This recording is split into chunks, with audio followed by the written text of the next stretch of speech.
Selamat siang teman-teman dan Bapak Ibu dosen kami dari Breakout Room 3 akan mempresentasikan sekilas tentang SWOT Cognitive Map Analysis yang mana kami mengambil studi kasus ekspor produk t-shirt atau produk pakaian jadi ke Jepang. Saya Richard dan ditemani oleh rekan-rekan saya ada Tino, Michael, Jin, Arista, Yesi, dan Dian akan mempresentasikan sekilas soal beberapa informasi prospek yang kami temukan.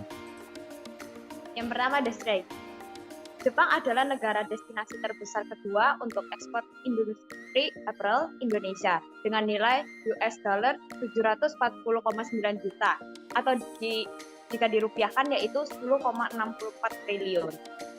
Yang kedua, angka ekspor pakaian dari Indonesia ke Jepang pada bulan Januari sampai April tahun 2015 sebesar 24,89 juta dolar Amerika Serikat. Nilai ini mengalami peningkatan dari tahun sebelumnya yaitu 17,46 juta dolar Amerika Serikat.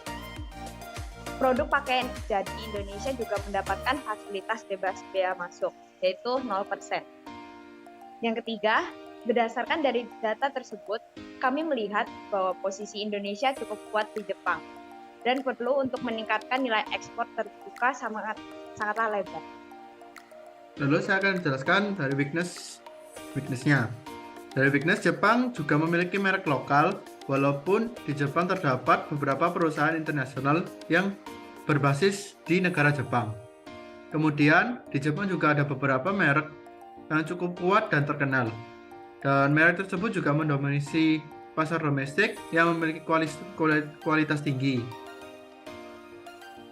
Yang biasa kita kenal merek-mereknya adalah Uniqlo, Muji, Comme des Garçons, dan Asics. Untuk UMKM pakaian, penting untuk melakukan kerjasama dengan mitra yang ada di Jepang.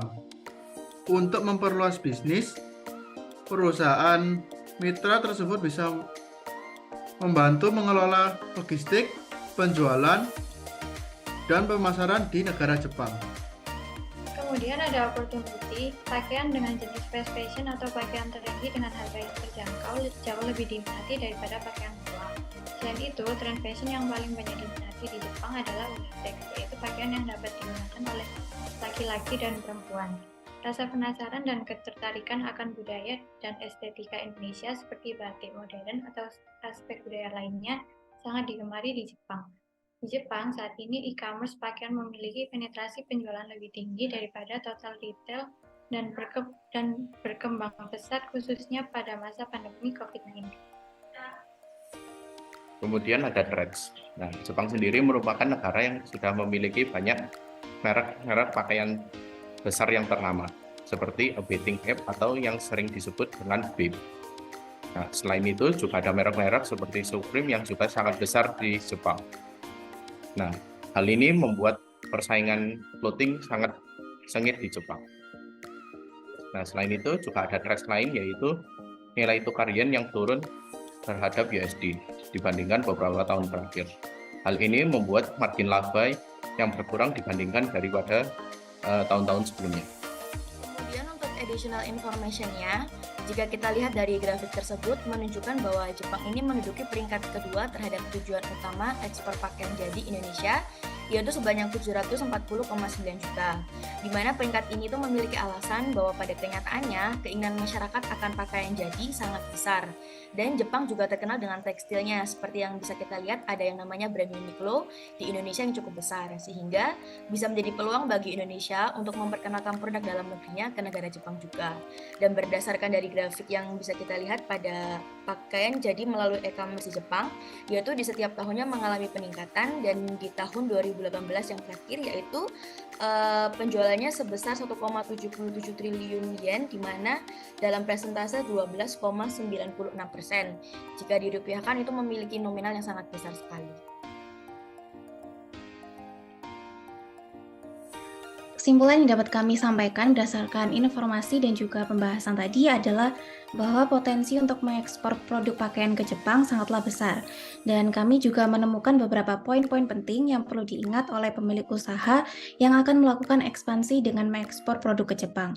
Yang pertama adalah perlu diingat bahwa Jepang memiliki 4 musim, yaitu musim semi, musim panas, musim gugur, dan juga musim dingin.